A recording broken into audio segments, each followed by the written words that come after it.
move ahead? No. No. Good. Okay. So coming back to loops, okay, to our topic loops. So your loop, actually there are two types of loops. Okay, one is for loop, other is while loop. Okay, and it has, so you can use it either, you know, in your program, but there is a special meaning for that. Okay, and I think we discussed this. Did we discuss? I somehow remember discussing. Okay, let's see if it is like if we have discussed this before. So first is for loop. Okay, so in for loop, we give the number of steps that needs to run. So if you want to run something 5 times, 10 times, 15 times, you know exactly how many steps you need to run. Okay, then we use for loop. Second type of loop is where you don't know the number of steps, but you know some condition. You need to run this until customer says yes. So you keep doing it. If customer says no, stop it. That's when you stop. So there is a condition, okay, and that condition can be wrong in the first place itself. That means you know, so you will not be executing that loop. If condition is not fulfilled, then it becomes an infinite loop, right?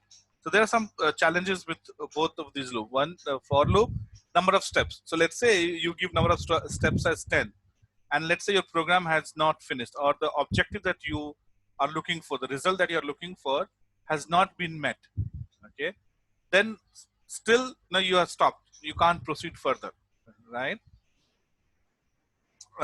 So that there is problem with for loop where if you do not give conditions or the number of steps correctly, you will get wrong output, right? Now, if you talk about uh, the for loop, okay, the problem with for loop is the condition, right? If you do not give condition correctly, if you do not handle condition correctly, okay, you might end up getting into infinite loop kind of, okay. So yeah, but then you'll see that, you know, you can use either, okay, based on um, okay, based on condition. So today we'll focus on for loop. We'll see how for loops are used, created, and tomorrow we'll talk about while loop. Okay, how while loop is created, how do we do programs, and then we will do few programs. Okay, on loops. Okay, so first, for loop, right? So loop, as I said, is used to repeat same stuff multiple times. So if I have to repeat, um, um, like I want to okay, so we'll do simple for loop where we want to repeat my name is, you know, 5 times, you know. So we use something called as for, I'll say for loop. So you have for I in range. Okay, this is a function. Now, each of these things are separate. For means you want to do it multiple times. Okay, so whatever follows after for, same thing you are doing, you're going to repeat it multiple times. That's what. Yeah. So I think Shlok, you there? Can you hear us?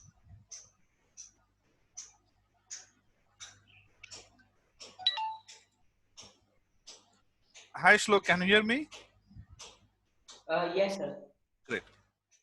So we started a new topic called for loop. Okay, and loops are used to repeat stuff more than once. Okay, so we said that there are two types of loop: for loop and while loop. We are going to talk about for loop today, and while loop we'll take it up tomorrow. So for loop is where you know the number of steps that needs to be executed. So if you know that 10 times you have to do it, you have to use for loop. And while you don't know the number of steps, it's based on some conditions. Okay, so we'll see that. Coming back to for loop here. For loop indicates whatever you are doing, oops, okay, that you repeat. Okay. So here I'm saying for I in range. So I is a variable, okay, simple variable, normal variable. And we are saying is in range, okay, and I give a value 5. Okay. So when I say 5, it means that you are repeating the whole stuff, okay, from you know, so here in Python, indexing starts from 0. So when I say 5, it means that you're starting from 0 and you're going for 5 steps. Okay. So that means it is, you know, 5 indicates the maximum value. So you don't reach the maximum value. So you are one step below maximum value. So if I say 5, it is actually 0, 1, 2, 3, and 4. Okay, it is not 5. It is excluding up to. Okay, that's how this number. That's how you should read this as. Range 5 means 0 to 4. Okay, up to 5. Okay, and increment is by default 1. So 0, then next value will be 1, the next 2, then 3, then 4. Okay, so I go here and I say print. My name is Saurabh, let's say. Okay, so if I'm going to run, so again you see colon, just like for loop, sorry, if else, colon indicates that whatever is being followed after this is part of that block. So this print, my name is Saurav, is part of your for loop block. So you have to give a space here. Okay, you have to give indentation. Either you give one blank space or multiple blank space. Okay, in this case I have just got one. So let's can have something which is outside for loop here. Now this, if you see, is starting from beginning. Okay, okay, this is starting from beginning. So this is outside Yes. for loop. This will be executed only once. Okay, but this will be executed number of times your for loop runs. So if I run this, this is P1. Okay, so I go, I run P1. So see, okay, my name is Saurav 5 times, and then thank you is outside for loop. You run it. Okay, so this is one.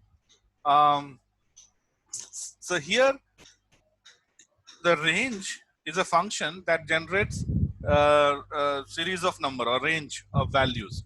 Okay, so range 5, okay, means that 0 to 4 and increment by 1. I can do same thing where I can define the starting value as well. So here when I say I in range, I can give 0, 5. So when I give 0, 5, that means starting value is 0 and ending value is up to 5, not including 5, right? So I can define here, since of 0, I can define anything. I can define a -1 as well. Okay, so when I say -1, then what are the series of numbers here?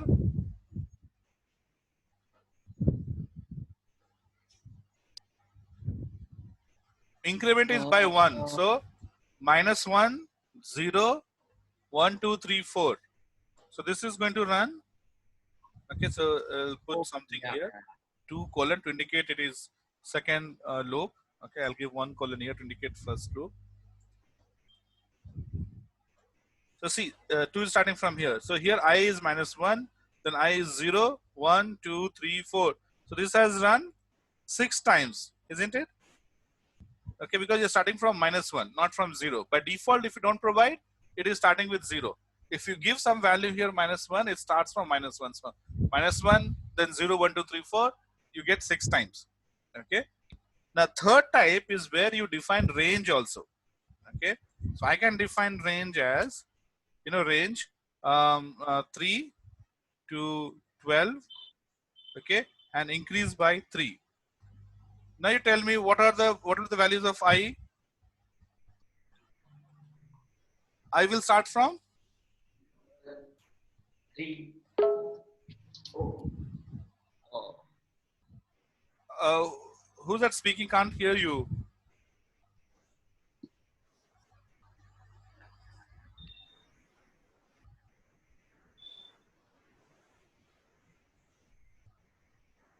Then I is 3, 12 or 3, right? So 3, right? 3. Okay. So your voice is very weak. I don't know. You have to speak closer to your microphone or something. Yeah. So yeah, value is 3. Then? Sir? Yeah, so here 3, 12, 3, right? So value first. I will take value 3 first. Then what is the next value? 12. Sorry? 12. Next value after 3. Oh, so 3 to 12 and increment by 3. Okay. So here you have 3. Then you get 3 plus 3. 3 is increment, right? So next value will be 6. Okay. Okay. So 3 plus 3, 6. Then you'll get next value as 9. Okay. And then next value would have been 12. 9 plus 3, 12. But we have given defined maximum as 12. So it's going to print up to 12. So, 12 will not come. So you'll have only 3, 6, 9. So if I run this here, okay, you'll get only 3 values here. Because when I is 3, I is 6, and I is 9. 12 will not be taken into account. Okay. Similarly, you can print the value of I also here. Print, okay, value of I is something like that, and then you say I. Okay. So I copy this whole stuff and I put it here, and I make it 2.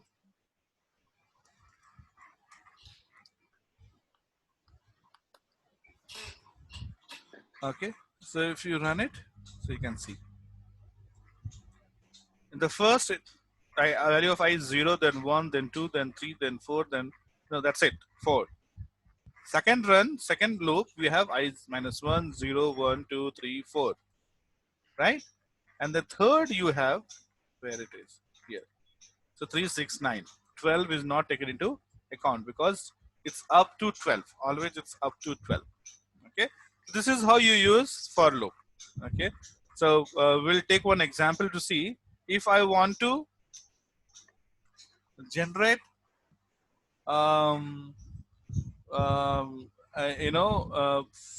say even number up to 100. Can you help me to write for loop? I want to generate even numbers up to 100.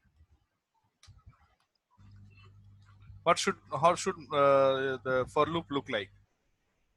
2, comma 100, comma 2. For I in range. So 2 to 2 increment by 2. 2, comma 100, comma 2. Yeah. Okay. So I said up to 100, right? So here I have to give 101. Then only your 100 will be printed. If you give 100, 98 will be printed, right? So, let's do 100 and say this. Okay. And I say print I. Okay. So yes, and I can put this here in print so that it appears on the screen. Generate even numbers up to 100. Okay. Let's run this. So yes, see, it started with 2, 4, 6, 8, 10, and it goes up to 98. 100 is not printed, right? Okay. Because it is up to 100. So if when you make it 101, that's when 100 will be included. Okay. Yeah. So this is how you use for loop. Okay. So then you can generate, let's say, odd number. Now let's say I want to generate even number. First 100 even number. So here I'm saying count. I want 100 even numbers. So I have the count here, right? 100. But how do I do that? How do I, generate up to 100? Because I need something to keep track of the count as well, right? So here what I'll do is, okay, generating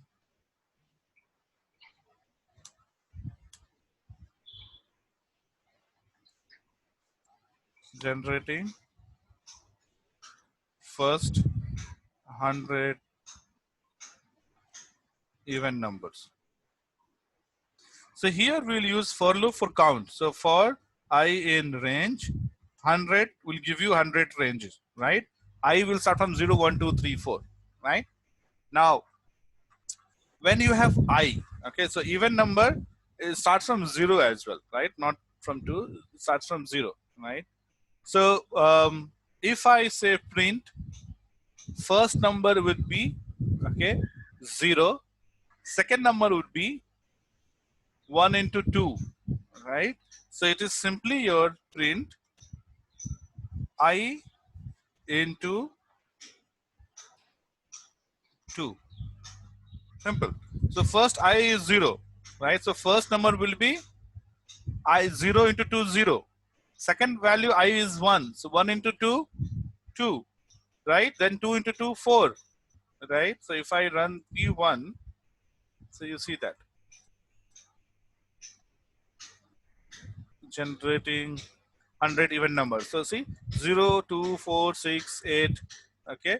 And this will be 100 count because I is up to 100, right? 0 to 100. So you'll get 100 values of I. So now I'm able to generate first 100, right? You don't have to count. You don't have to be, checking. So, okay. So how do you check, right? Let's say, so you can't obviously check for 100. So what you do is we check it for some smaller numbers, 3 numbers, okay? And let's say, do you get 3 even numbers? Yes, 0 to 4 are 3 even numbers. Then you make it 5, right? You check for 5. Okay, so you're getting 5 numbers. You check for 7, right? Or you check for 8, something that you can manually do that. Okay, so 1, 2, 3, 4, 5, 6, 7, 8. Yes, it works fine. Now you can add it, you can make it 100. You checked it for 3, 5, 7, 8, so it works. So it will work for 100 also. That's how generally you do. You can't check for higher numbers. So you check for smaller values and see you're getting correct output or not. And then you change it to the larger value. Yes. So if you give 100, it will work. Okay. So I'll stop here for today. I'll send you. I think I've already Yes. sent you the for loop, so you can practice. Okay. Sure. Let me see if I've sent you the document or not. Python programming conditions. Okay. Okay. I hope you guys are practicing. Okay, because you need to Yeah. practice and then you'll understand. So I think I've given you only for loop. I've not given you, sorry, if else. I've not given you for loop. I'm checking the document. 1 second.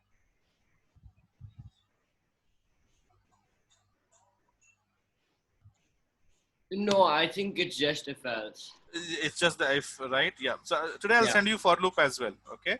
And Okay. that will have both for loop and while, and practice those. And tomorrow we will continue with our while condition, and then we'll do some more exercise. Okay, guys. So yeah, Yeah. have a good evening ahead. Practice this for loop, and we'll see you tomorrow. Okay. Thank you, sir. So, Yeah. Thank you so much. Bye. bye. Bye.